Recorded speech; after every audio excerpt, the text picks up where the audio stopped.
नबी पाक सल्लल्लाहु अलैहि वसल्लम का नाम आखिरकार आज मद्रास हाई कोर्ट में क्यों लिया गया? आखिरकार आज मद्रास हाई कोर्ट के चीफ जस्टिस ने क्यों नबी पाक सल्लल्लाहु अलैहि वसल्लम का नाम लिया? जी हाँ, जिस तरीके से आप जानते हैं कि हमारे नबी पाक सल्लल्लाहु अलैहि वसल्लम का एक मशहूर फरमान है कि मजदूर की कमाई उसे उसका पसीना खुश्क होने से पहले अदा की जानी चाहिए, और इसी तरीके का कोर्ट आज इधर मद्रास हाई कोर्ट में मौजूद जस्टिस की जानिब से लिया गया, जस्टिस स्वामीनाथन की जानिब से। दरअसल कोर्ट में एक मामला लंबे अरसे से पड़ा हुआ था जिस पर सुनवाई नहीं हो रही थी, और लंबे अरसे से इधर मद्रास सिटी कॉरपोरेशन एक वकील का जो पैसा था, उसका केस लड़ने का पैसा, यानी वो सारी बिलें, वो उनकी उजरत उसे नहीं मिल रही थी। ताहम ये मामला इधर 2006 में मद्रास के इस कोर्ट में पहुंचता है और लगातार ये मामला ज़ेर इल्तिवा रहता है, और एक रोज कबल फिर एक दफा ये मामला जस्टिस स्वामीनाथन के पास पहुंचता है, और आखिरकार जस्टिस स्वामीनाथन इस बात को लेकर मजबूर हो गए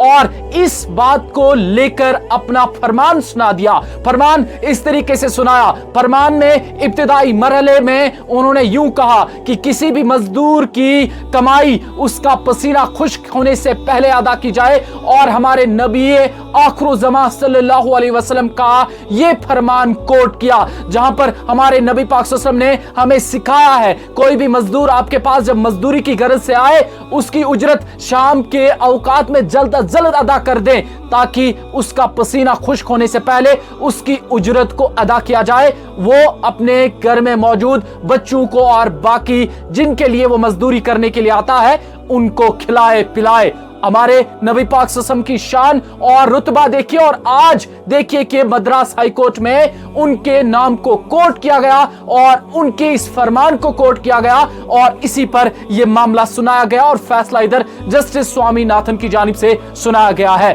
दरअसल एक वकील लंबे अरसे से जो मद्रास सिटी कॉरपोरेशन है, उनको बतौर लीगल एडवाइजर मुख्तलिफ केसेस कोर्ट में लड़ रहा था, लेकिन लंबे अरसे से लगभग 14 लाख से ज्यादा रकम इसकी फी अदा नहीं की गई थी, और इसे महज 1 लाख के आसपास रकम अदा की गई थी, और इसी रकम को अदा करने की गर्ज ये कोर्ट की जो चौखट है, कोर्ट का दरवाजा है, वो खटखटाता है, और इसे इस रुकुमात की अदायगी को लेकर कोर्ट का रुजू करना पड़ता है। और आखिरकार कोर्ट की जानिब से यह फरमान वाजिया तौर पर जस्टिस स्वामीनाथन की जानिब से वाजिया कर दिया जाता है कि इसकी उजरत जल्द से जल्द इसे मिलनी चाहिए, उसी तरीके से मिलनी चाहिए। उसी नबी पाक सल्लल्लाहु अलैहि वसल्लम के कोर्ट को दोबारा से रिपीट करता है जस्टिस स्वामीनाथन के मजदूर की उजरत उसे तब मिलनी चाहिए, पसीना खुश्क होने से पहले मिलनी चाहिए। और यह आप सब लोगों के लिए भी एक फरमान है। कहीं ना कहीं समाज में हम इस तरीके से भी देखते हैं कि मजदूर